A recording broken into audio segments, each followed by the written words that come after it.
Good morning student. आज हम start करें क्लास 8 साइंस से सिंथेटिक फाइबर एंड प्लास्टिक। ये आपका चैप्टर नंबर 3।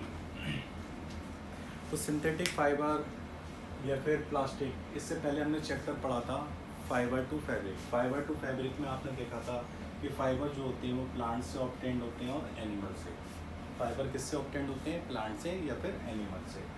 और ये प्लांट और एनिमल दोनों से मिलने वाले फाइबर को हम क्या बोलते हैं? Natural fibre. ये होते हैं नेचुरल फाइबर। और दूसरे जो फाइबर होते हैं वो आर्टिफिशियल फाइबर्स होते हैं, जो कि मैन मेड होते हैं, जो कि हम लोग तैयार करते हैं। अब ये प्लांट और एनिमल से, जैसे कि नेचुरल फाइबर की अगर हम बात करें तो इसका एग्जांपल क्या होंगे? प्लांट से क्या मिलता है? कॉटन और जूट।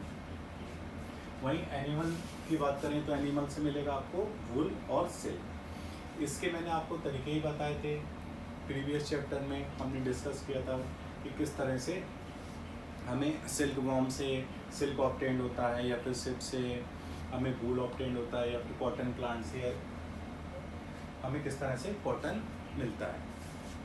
फिर हमने क्या किया था? फाइबर को स्पन किया था किसमें? यार्न में। ठीक है, फाइबर किसमें? यार्न में कन्वर्ट किया था। फिर उससे हमने बुना था। ठीक है, उसके बाद हमें क्या हुआ? फैब्रिक हमें तैयार हो गया हमारा। हमने उसको यार्न को क्या करना स्टार्ट किया?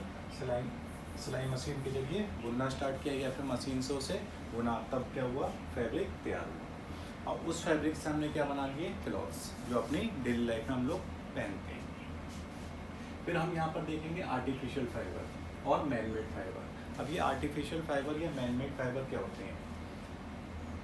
Made from chemicals drive from petroleum. जो पेट्रोलियम से केमिकल जो मिलते हैं, जो ड्राइव होते हैं, उसके थ्रू हम इनको बनाते हैं। केमिकल ऑब्टेन फ्रॉम कोल, जो कोल से आपको केमिकल मिलते हैं या फिर वुड से मिलते हैं, इनसे हम क्या करते हैं? सिंथेटिक फाइबर भी बना सकते हैं। ठीक है, हम क्या करते हैं? सिंथेटिक फाइबर भी बनाते हैं। अब सिंथेटिक फाइबर क्या होते हैं? They are made up of long chain repeating unit. एक लॉन्ग चेन होती है, जिस तरह से अगर हम देखें CH2 CH2 CH2,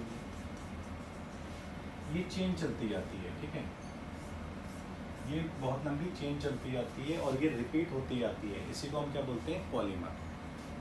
ठीक है, ये आप केमिस्ट्री में पढ़ोगे, हायर क्लासेस में पढ़ोगे, क्लास 12th में आपको पढ़ने को मिलेगा पॉलीमर, या फिर 10th में आपको पढ़ने को मिलेगा। तो इसमें क्या करते हैं? जैसे मान लो इथेन है, तो इथेन की क्या होती है? चेन रिपीट होती जाती है। जब चेन लगातार रिपीट होती जाएगी तो क्या बनेगा? पॉलीमर। और उसी के हेल्प से हम क्या बनाते हैं? सिंथेटिक फाइबर को बना लेते हैं। अब होता क्या है? For example, ethane is the monomer of polythene. जो पॉलीथीन होते हैं उसका जो मोनोमर होता है वो कौन होता है? इथेन होता है। Ethane is represented by the formula CH2 CH2।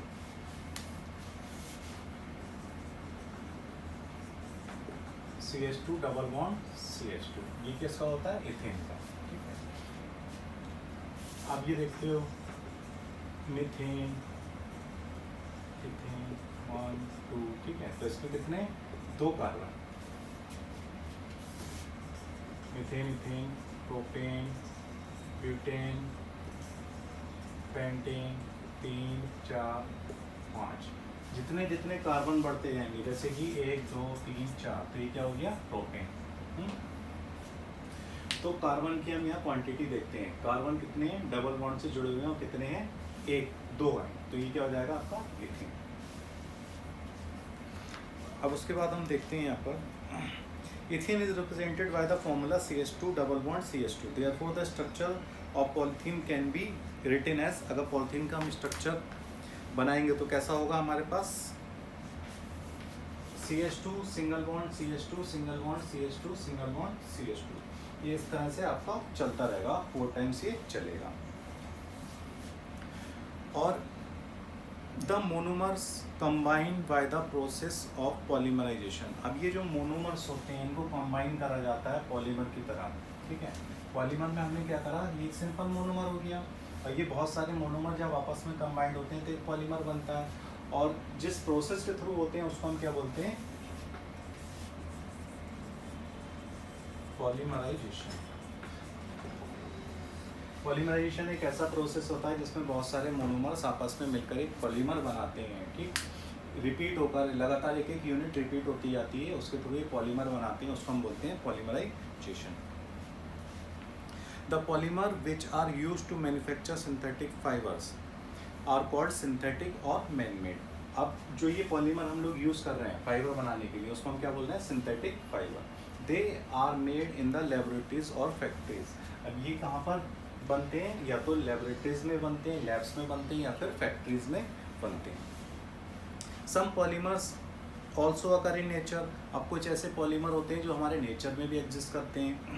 They are known as natural polymer. वो कौन से होते हैं? Natural polymer. Cotton is made up of the polymer cellulose. अब जो कॉटन जो है वो भी एक तरह का पॉलीमर है, ठीक है, जो किससे बनता है? पॉलीमर से बनता है। तो उसमें जो पॉलीमर यूज करा जाता है वो कौन सा होता है? सेल्यूलोज। सेल्यूलोज ये कॉटन के लिए पॉलीमर यूज करा जा रहा है, ठीक। The monomer of cellulose is a glucose unit. अब जो मोनोमर होता है सेल्यूलोज का वो कौन सी यूनिट है? ग्लूकोज यूनिट, ठीक है। अब ग्लूकोज का C6H12O6, तो ये क्या हो गया? मोनोमर है। किसका? सेल्यूलोज का। सेल्यूलोज का मोनोमर।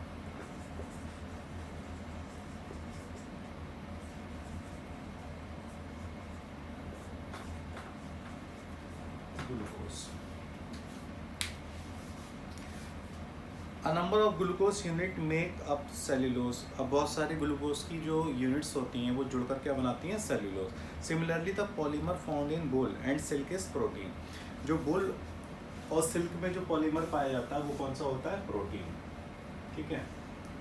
वूल और सिल्क में जो पॉलीमर पाया जाता है वो कौन सा होता है? प्रोटीन। फिर इसके बाद हम डिस्कस करेंगे टाइप्स ऑफ सिंथेटिक फाइबर। जैसे कि बहुत सारे फाइबर्स होते हैं, रेयन हो गया, और उसके हम यूजेस पढ़ेंगे। फिर नायलॉन पढ़ेंगे, नायलॉन के यूजेस पढ़ेंगे। देन पॉलिस्टर, आर्किलिक, ठीक है।